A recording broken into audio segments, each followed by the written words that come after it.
Tom Slick was an all-around interesting man, but this video will be focused mainly on his exploits related to cryptozoology. Tom Slick was born May 9, 1916. His father, Thomas Slick Sr., made a killing during the Oklahoma oil boom in the 1910s, and Slick Jr. inherited this fortune, and expanded upon it after his father's death. Slick's initial interest in cryptozoology appeared during his time at Yale.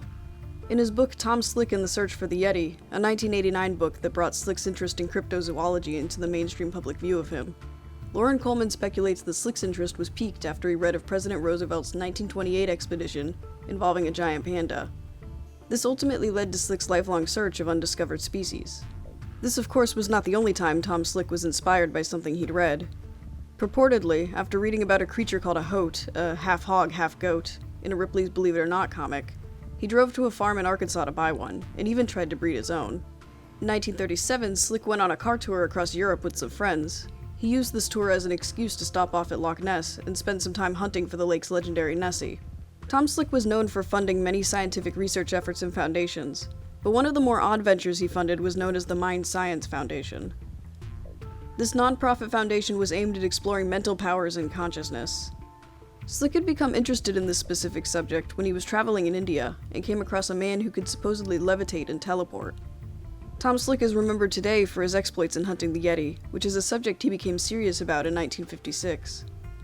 During his trips to India, he had heard stories about this legendary creature and had become very interested in finding it.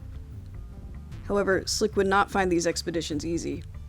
In October 1956, a New York Times article was published detailing how the local government where Slick was attempting to hunt the Yeti in Nepal had stopped his expedition. They demanded that he be sponsored by an organization of repute or the United States government. Nepal's government also forbade any foreigners from killing a Yeti due to Slick's expeditions and others like it. And a 1959 State Department memo declared this the United States government's official position as well. Because of these declarations by Nepal's government, Slick had to find alternative methods to continue his hunt for the Yeti. He obtained a letter of assignment from the San Antonio Zoological Society, which lent him legitimacy to continue his expeditions. During this 1957 trip, Slick tracked down self-identified witnesses and showed them a series of 20 pictures of animals that scientists at that point had determined might be confused with the Yeti. After conducting these interviews, Slick formed a theory that there were two distinct species of Yeti. One that was 8 feet tall and covered in black hair, and another that was smaller and had reddish hair.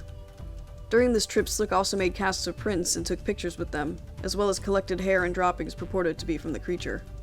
Unfortunately, this trip was to be the last in Nepal that Slick would personally head up. During a bus ride, the vehicle lost its brakes. While trying to get out of the bus, Slick landed hard on his knees and injured them permanently.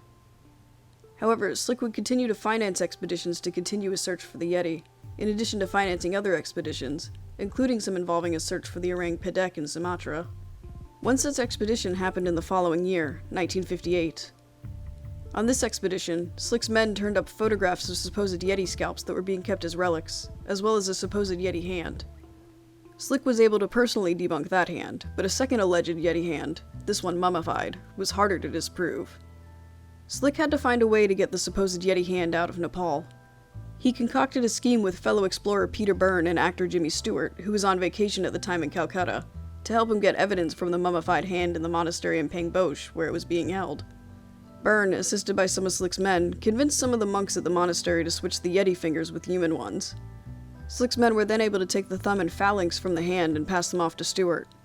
Stewart was then able to smuggle the bones out of the country in his luggage and pass them off to primatologist Professor William Osmond Hill.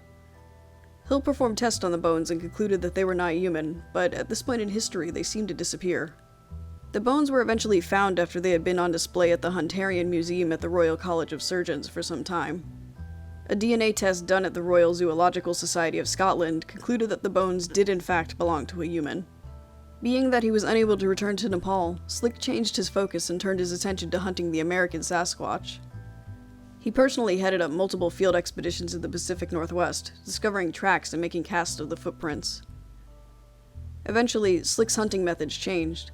Slick's goal shifted from actively hunting down and killing creatures like the Yeti and Sasquatch, to capturing them alive or even simply taking pictures. This changed the way these creatures were hunted in general. Tom Slick died on October 6, 1962 while returning from a hunting trip in Canada. His plane crashed in Montana, though it was also said to have disintegrated while in flight. Though Tom Slick didn't like being in the spotlight, his many exploits in business, cryptozoology, and otherwise often brought him into it. He is still remembered for these exploits to this day, and probably always will be.